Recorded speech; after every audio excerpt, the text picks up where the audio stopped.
नमस्कार, सुबह की खबरों में स्वागत है आपका। वो खबरें जो आपको सुबह ही देख लेनी चाहिए, दिखाएंगे आपको सिर्फ यहाँ। 5 राज्यों के लिए आज का दिन महत्वपूर्ण। देश दहला भूकंप के तेज झटकों से। 100 करोड़ की वसूली मामले में अनिल देशमुख गए, दिलीप वलसे आए। पाक पीएम ने रेप से बचने पर पर्दा करने को कहा, लोगों ने आईना दिखाया। और कोरोना का कोहराम थमने का नाम नहीं ले रहा। देश के 5 राज्यों में हो रहे विधानसभा चुनाव के लिहाज से आज का दिन यानी कि 6 अप्रैल का दिन अहम रहने वाला है। आज तमिलनाडु की 234 सीटों के साथ केरल की सभी 140 सीटों पर मतदान शुरू हो गए हैं। असम में आज तीसरे और आखिरी चरण का मतदान है, जबकि पश्चिम बंगाल की 31 सीटों पर आज तीसरे चरण के लिए वोट डाले जा रहे हैं। केंद्र शासित प्रदेश पुदुचेरी की सभी 30 सीटों पर आज ही वोटिंग है।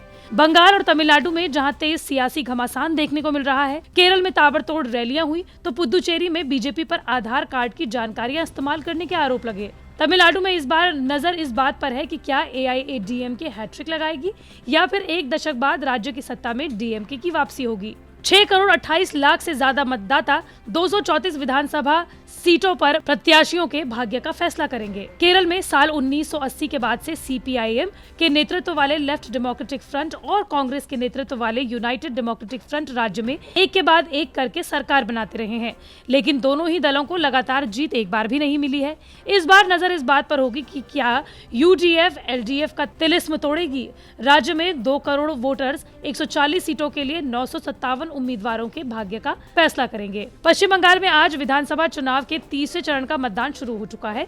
इस चरण में ग्रामीण हावड़ा, सुंदरबन क्षेत्र, डायमंड हार्बर और दक्षिण 24 परगना के बारुईपुर बेल्ट और हुगली जिले के कुछ हिस्सों में चुनाव हो रहे हैं। इस चरण के मतदान में आने वाले अधिकांश सीटों को तृणमूल का गढ़ माना जाता है। वहीं बात करें असम की, तो असम में बची हुई 40 विधानसभा सीटों पर मतदान आज है, जो कि शुरू हो चुका है।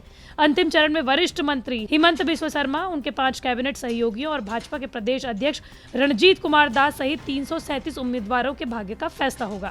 और पुदुचेरी विधानसभा की 30 सीटों पर आज वोटिंग शुरू हो चुकी है। राज्य में इस समय राष्ट्रपति शासन लागू है। चुनावों से पहले ही नारायणसामी के नेतृत्व वाली कांग्रेस सरकार विश्वास मत हारने के बाद गिर गई। केंद्र शासित इस राज्य में NDA और UPA के बीच इस बार सीधा मुकाबला दिखाई दे रहा है। सिक्किम नेपाल बॉर्डर पर 5 अप्रैल रात 8:49 पर भूकंप के झटके महसूस किए गए। न्यूज एजेंसी ANI के मुताबिक रिक्टर स्केल पर भूकंप की तीव्रता 5.4 नापी गई थी। भूकंप के झटके पश्चिम बंगाल, बिहार और असम में भी महसूस किए गए। फिलहाल भूकंप से कोई नुकसान की जानकारी नहीं मिल पाई है। रिपोर्ट्स के मुताबिक भूकंप का केंद्र सिक्किम की राजधानी गंगटोक से 25 किलोमीटर पूर्व और उत्तर पूर्व की तरफ जमीन में 10 किलोमीटर की गहराई पर था।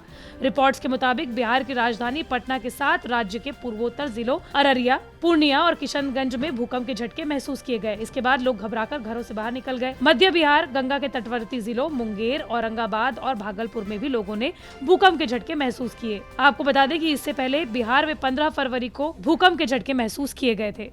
महाराष्ट्र के गृह मंत्री अनिल देशमुख ने 100 करोड़ रुपए की वसूली के मामले पर बॉम्बे हाई कोर्ट की CBI जांच के आदेश के 3 घंटे के भीतर ही इस्तीफा दे दिया। इसके बाद राज्य में राजनीतिक घटनाक्रम तेजी से बदला। अनिल देशमुख के इस्तीफे के बाद NCP नेता दिलीप वलसे पाटिल को महाराष्ट्र के नई गृह मंत्री की जिम्मेदारी सौंप दी गई है। उद्धव ठाकरे ने दिलीप वलसे की गृह मंत्री पद की कमान दे दी है। इसकी जानकारी महाराष्ट्र के मुख्यमंत्री कार्यालय ने दी है। आपको बता दें कि महाराष्ट्र के मुख्यमंत्री कार्यालय ने बयान जारी करते हुए बताया कि CM उद्धव ठाकरे ने महाराष्ट्र के गृह मंत्री अनिल देशमुख के इस्तीफे को लेकर राज्यपाल को बताया। दिलीप वलसे पाटिल के पास अब गृह मंत्रालय का प्रभार रहेगा। आपको बता दें कि इस बार भी गृह मंत्री NCP की ओर से ही है। पाकिस्तान में रेप की बढ़ रही घटनाओं पर वहां के प्रधानमंत्री और पूर्व क्रिकेटर इमरान खान ने महिलाओं को पर्दा करने की सलाह दे दी, जिसके बाद वो सोशल मीडिया पर लोगों के निशाने पर आ गए। लोगों ने सोशल मीडिया पर उनकी पुरानी तस्वीरों पर भड़ास निकाल दी, जिन तस्वीरों को शेयर कर लोग इमरान खान पर निशाना साध रहे हैं कि वो तस्वीरें इमरान खान के क्रिकेट करियर के दिनों की है, जिसमें वो समुद्र किनारे बिकनी पहनी महिलाओं के साथ नजर आ रहे हैं। महिलाओं को पर्दा करने की नसीहत देने वाले बयान के बाद उनका एक वीडियो भी सोशल मीडिया पर तेजी से वायरल हो रहा है। यही नहीं, इसके बाद इमरान खान आग बबूला हो गए। उन्होंने भारत और यूरोप पर निशाना साधा। उन्होंने कहा कि हमें पर्दा प्रथा की संस्कृति को बढ़ावा देना होगा ताकि प्रलोभन से बचा जा सके। इमरान ने कहा कि दिल्ली को रेप कैपिटल कहा जाता है और यूरोप में अश्लीलता ने उनकी पारिवारिक व्यवस्था को तबाह कर दिया है, इसलिए पाकिस्तान के लोगों को अश्लीलता पर काबू पाने के लिए मदद करनी चाहिए। इमरान खान ने विवादित और महिला विरोधी माने जाने वाले बयान उस वक्त दिया जब वो पत्रकारों के सवालों का जवाब दे रहे थे। उन्होंने कहा कि देश में बढ़ती रेप की घटनाओं को रोकने के लिए जनता के सहयोग की जरूरत है। उन्होंने ये भी कहा कि इसके लिए हमें पर्दा प्रथा की संस्कृति को बढ़ावा देना होगा। देश में कोरोना एक बार फिर से तेजी से बढ़ रहा है। आपको बता दें कि 5 अप्रैल को कोरोना वायरस की पहली बार 1 लाख से ज्यादा मामले सामने आए। इससे पहले पिछले साल सितंबर के महीने में 97,000 से ज्यादा नए मामले रिकॉर्ड किए गए थे। महाराष्ट्र में सबसे ज्यादा स्थिति खराब है। वहाँ एक दिन में 47,000 से ज्यादा नए मामले सामने आए हैं, जो कि एक रिकॉर्ड है।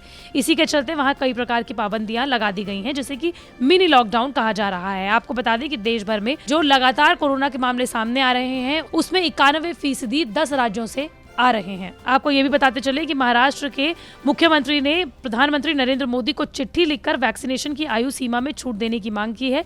उन्होंने कहा है कि वैक्सीनेशन के लिए न्यूनतम उम्र 25 साल की कर दी जानी चाहिए। साथ ही उन्होंने कहा कि कोरोना से बुरी तरह प्रभावित महाराष्ट्र के 6 जिलों के लिए अलग से वैक्सीन डोज की मांग की है। देश भर के कई इलाकों में बढ़ते कोरोना के मामलों के मद्देनजर केंद्र सरकार ने हाई लेवल की मीटिंग की है, जिसमें कि 50 लोगों की टीम को गठित किया गया है।